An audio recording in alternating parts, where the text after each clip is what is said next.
What you just saw was a lazy flag support build. You do nothing but press one key. Welcome guys. In this video we will go over the flag support build for endgame content. I will go over the equipments, skills, attributes, and a gameplay discussion. But before we get started, remember to hit that like button.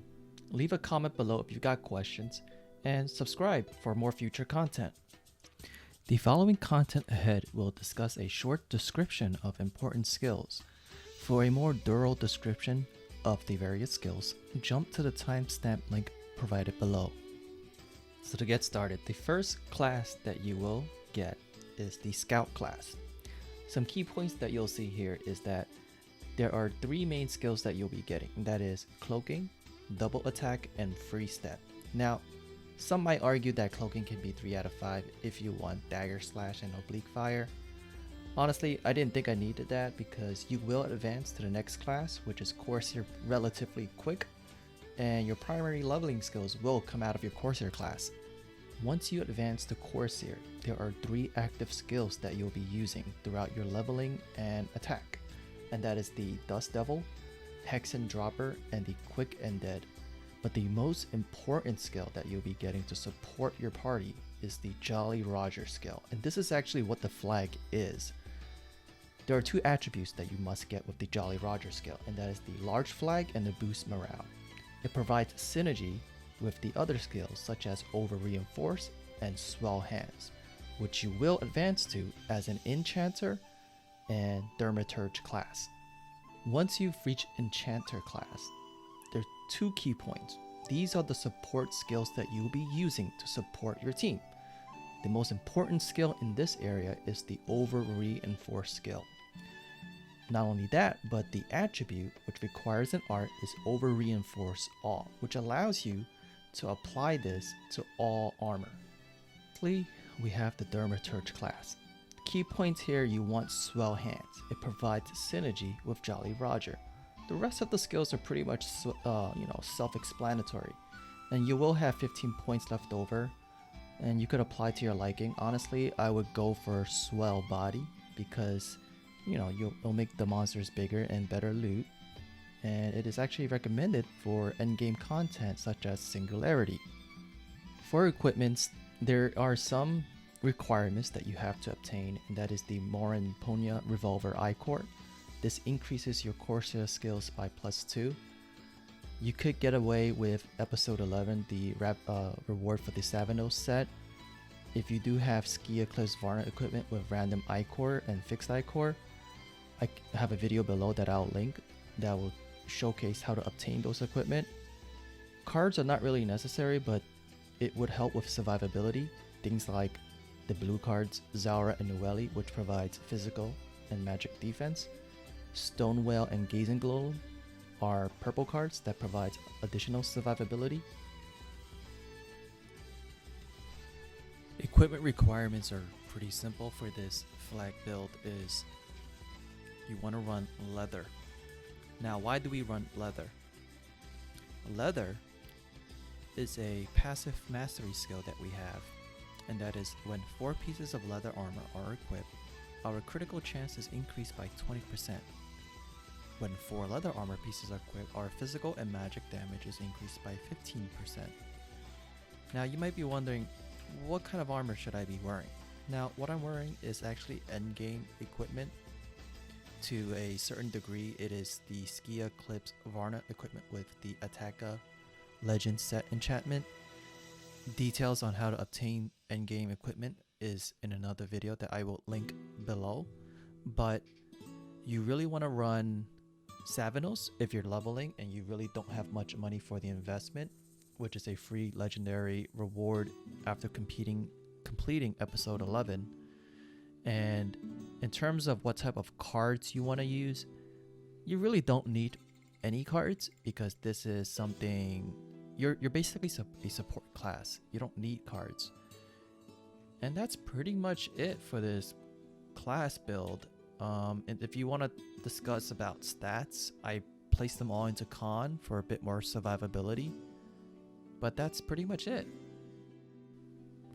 So now we're gonna discuss a bit about the various skills and attribute points that we'll be investing under the scout tree itself.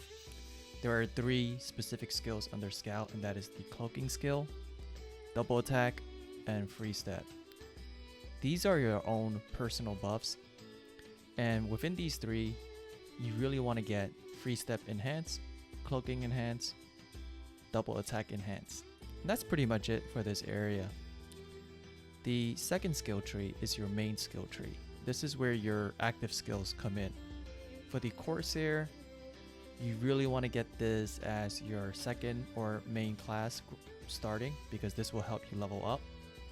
And the 3 primary skills that you'll be using in this area is the Quick and Dead with Ricochet and Quick and Dead Enhance. This repeatedly shoots your pistol sub-weapon at the enemies in front of you to deal damage, and with a 15% increased chance to land critical attacks. The other one is the Hexen Dropper, which repeatedly attacks enemies using a weapon in each hand, and you want to get the Hexen Dropper enhanced attribute. And lastly, you have Dust Devil. Basically, it's a spin attack that attacks the enemy repeatedly with the chance to immobilize them. Also get the Dust Devil enhance. The other skill you want to get is the Double Weapon Assault. This allows you to connect your main weapon to your sub-weapon. Then you want Brutality, which applies a buff that increases your weapon type damage. And the main skill that you'll be using to support your party members is the Jolly Roger skill. Now this places a flag that raises the combat abilities of your entire party. This combo is activated if multiple enemies are defeated in succession. By achieving a combo of 100, a fever buff is activated which grants additional damage. If you had to invest attribute points into any type of skill, this is the first skill you really want to invest in. You want to max out the enhanced attribute. You want the large flag, which while having swell hands, which is something we will look at under Dermaturge, by having swell hands, the fever buff duration is increased by 25 seconds. And the damage effect is increased further by 30%. That's a huge increase. Not only that, but you can stack it with the other attribute, and that is boost morale. Using Jolly Roger while having learned Over Reinforce, which is again under Dermaturge, Enchanter Over Reinforce. This allows you to gain an additional 25 seconds that can be stacked with the large flag attribute, thereby increasing your movement speed by 10, critical damage by 10%, and the minimal critical damage crit chance by 10% while in fever. That is a big increase in DPS. So going to Enchanter, our skill tree is pretty simple. We want 1 skill into agility, that's really all we need. And you also want to get the enhance for all of them. Enchant Lightning, which grants additional damage buff to your party members. Increase proportionate to the caster's strength and dex. The other one is Enchant Glove, which applies increased accuracy. Enchant Earth, which applies an armor. Lightning Hands, increase additional lightning damage attack. Over Reinforce, which increases the sub-weapon damage. Now in Over Reinforce, you can also get this art if you have the tome for it. The enchant round consumed will increase by 5 times, and it also applies to armor. The Dermaturge class, you want Quicken, which increases your attack speed of your party members. Swell Hands, what goes alongside your flag, increases the max and minimum physical attack and magical attack by enlarging the size of your party members. And then Swell Brain, which increases your loot chance. All of these you want the basic art enhance, but in this specific Swell Brain, if you have the tomes for it, you can go for physical or magical arts. Instead of increasing your loot chance, it changes to int and spirit for magical attack, or strength and dex for physical attack. And then you'll have 15 skill points available. Personally, I would invest into Swell Body for endgame content because this will increase your loot chance for the mobs in Singularity. But then again, that is up to you. So now we'll move on and demonstrate some of these skills. We'll head on over to the Highlander Training Hall. And let me turn on the sound effect here. So why don't we start off with the obvious cloaking ability. And then we have double attack and free step. That is our own personal buffs. Now, over reinforce consumes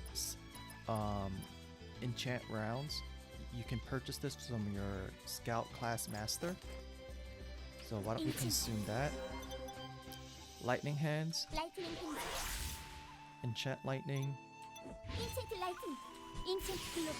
Enchant gloves. Swell hands. Swell brain. And then we have brutality. So, if we're attacking normally, this is the typical speed. And if we were to use quicken and connect our main weapon and sub weapon,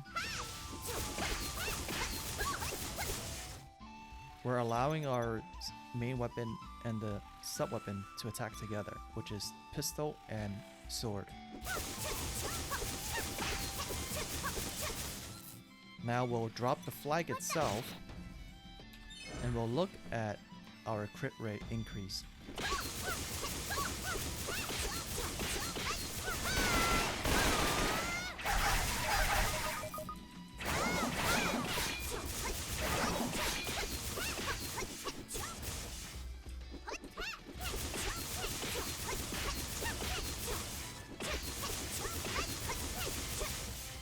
Speaking of which, Quick and Dead allows you to repeatedly shoot your pistols and it will ricochet. So if I were to use it on this, it should bounce off to the other one.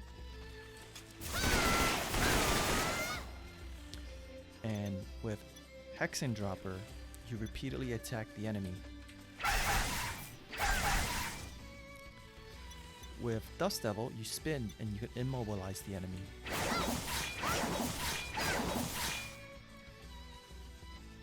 So why don't we try that flag again?